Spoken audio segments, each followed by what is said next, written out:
Olá, começa agora mais uma edição do Correspondente Local. As notícias da cidade e da vida acadêmica você acompanha aqui. Confira os destaques desta edição.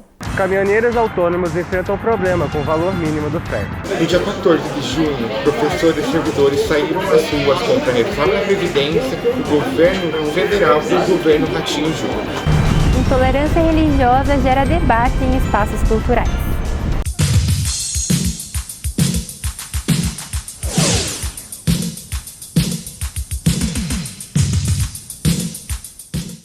No dia 14 de junho, alunos, servidores e professores foram às ruas para protestar contra o corte de verbas na educação, a reforma da Previdência e o governo Ratinho Júnior. Alunos, professores, servidores e sindicatos protestaram nesta sexta-feira, dia 14, na greve geral em defesa da educação. Contra a reforma da Previdência e o congelamento da database dos servidores do Estado, os manifestantes se reuniram às 9 horas na Praça Barão de Guaraúna. Porém, diferente de outros atos, a escadaria da igreja estava interditada. Para o advogado e membro do PSOL Ponta Grossa, Leandro Dias, proibir o acesso dos manifestantes foi um ato pensado pela igreja. E agora estamos aqui no primeiro ato em defesa da aposentadoria, em defesa da educação, contra os cortes na educação. E estamos nos deparando com essa cena aqui patética, né, do padre lavando as calçadas e agora há pouco, inclusive, ele jogou água sobre os manifestantes, né? Então deixa até nosso registro de repúdio, porque a praça é pública, né? A única instituição do mundo que tem benefício público como a Igreja Católica é a Igreja Católica. Não tem nenhum outro templo religioso dentro de uma praça. Mas a praça vem antes do que o templo religioso. E a praça é do povo. O destino da manifestação foi o Parque Mental. No momento em que a equipe do periódico gravava um boletim informativo, um carro com 2 homens tentaram atropelar os manifestantes. A polícia dispersou os homens.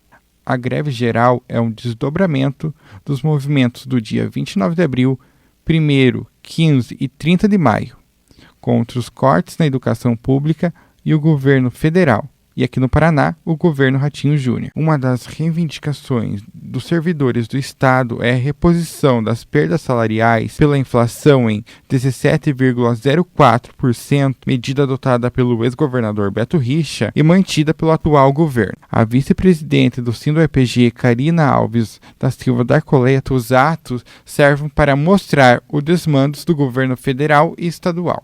No dia 15 de maio, 15M e 30 de maio, 30M, nós já estivemos nas ruas em todo o Brasil, pautando a necessidade da luta, né, na greve geral da educação, pela educação pública, pela manutenção dos recursos e investimentos na área da educação. O Correspondente Explica desta edição traz a revolta de Stonewall. Entenda mais com a repórter Letícia Gomes. Em 28 de junho de 1969, ocorreu a revolta de Stonewall, que deu origem ao dia e ao mês do orgulho LGBT+.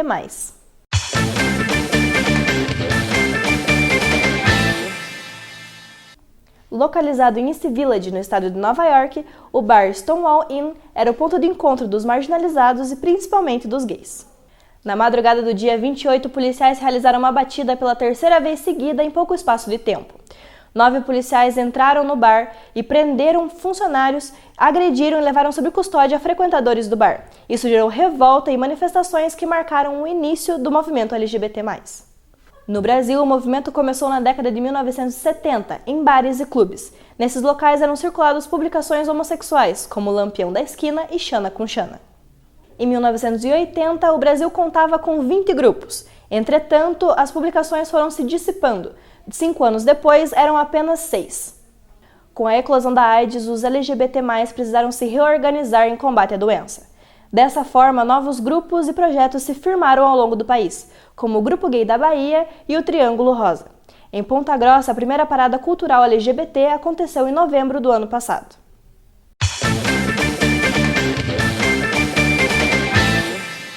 O instalamento e a relação candidato-vaga para quem vai fazer o vestibular de inverno da UEPG já está disponível no site cps.uepg.br.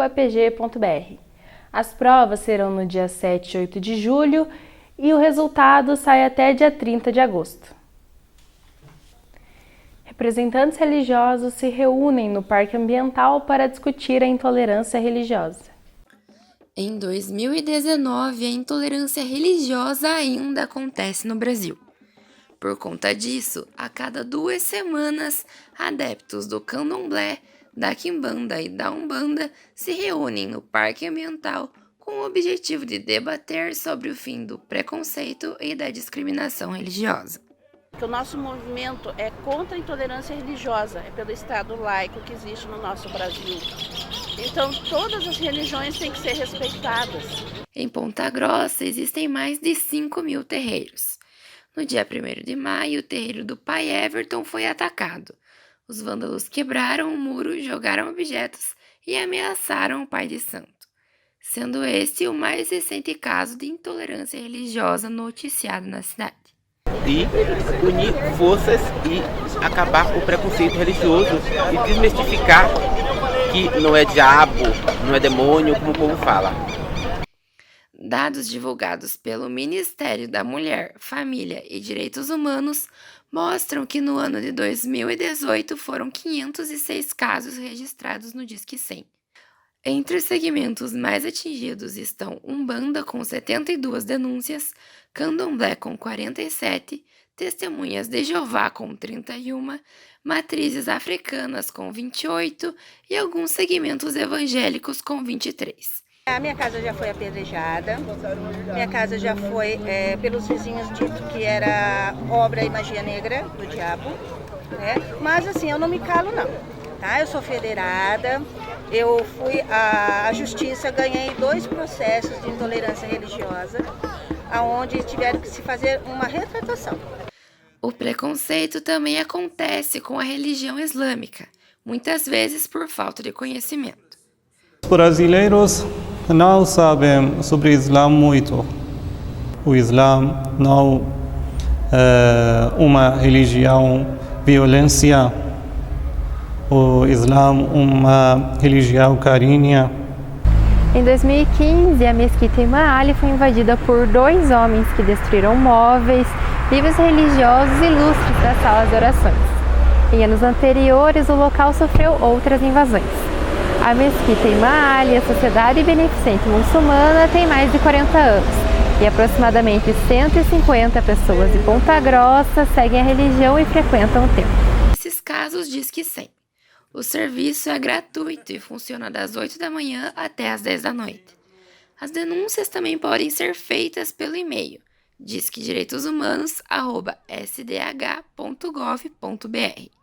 Em casos de ataques virtuais, acesse www.disque100.gov.br ou www.humanizaredes.gov.br ou ainda new.safernet.org.br/denuncie.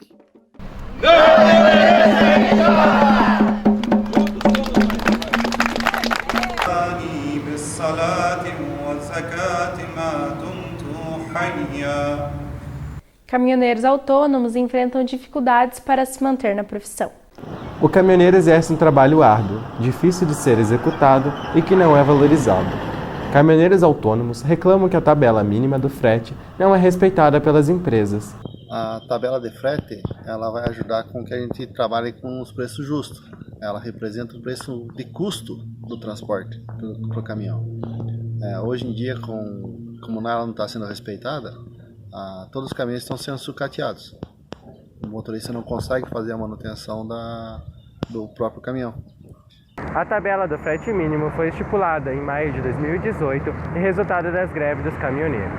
Ela estipula o valor mínimo que a empresa deverá pagar para o caminhoneiro autônomo sem que ele tenha prejuízo. Os valores das tabelas foram fixados a partir de 1 a 100 km em relação a quilômetros por eixo, com variação até 2.901 a 3.000 km em relação a quilômetros por eixo. Para a carga geral, o valor do frete fixo varia de R$ 2,10 a 88 centavos por quilômetro por eixo.